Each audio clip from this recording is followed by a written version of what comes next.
நாம் தமிழர் கட்சி ஆட்சிக்கு வந்தால் உலக தரத்தில் கல்வி, மருத்துவம் மற்றும் தூய குடிநீர் கட்டணமில்லாமல் வழங்கப்படும் எனவும், தண்ணீரை விற்கும் முதலாளிகளை சிறையில் அடைப்பேன் எனவும் உறுதியளித்துள்ள சீமான், தமிழ்நாட்டின் அவலநிலை மாற வேண்டும் என்றால் நாம் தமிழர் கட்சிக்கு வாக்களியுங்கள், இல்லையென்றால் உங்களது வீட்டிற்கு சாப்பிட அழைத்து அதில் நச்சை வைத்து கொன்றுவிடுங்கள் என தனது ஆதங்கத்தை வெளிப்படுத்தியுள்ளார்.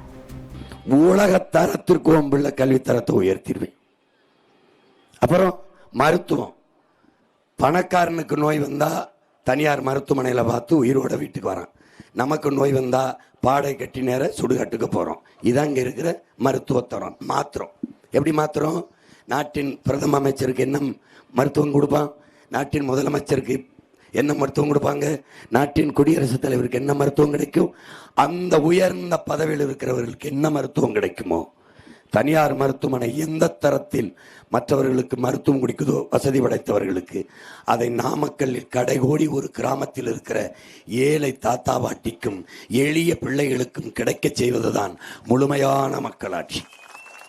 தண்ணீர் தடையின்றி தண்ணீர் தருவேன், தூய குடிநீரை தருவேன், தண்ணீரை விற்கிற முதலாளிகளுக்கு தடை போடுவேன். மீறி வித்தால் தூக்கி 6 மாசம் சிறையில் அடை. நீ இதுவரை உன் கம்பெனி இருந்தது சரி, காலி பண்ணிட்டு கிளம்பு.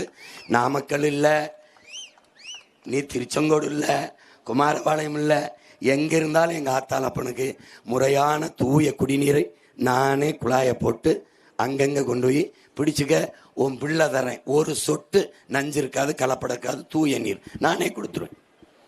இது 3 தான் உங்கள் பிள்ளைகளின் ஆட்சியில் கட்டணம் இல்லாமல் தருவேன்.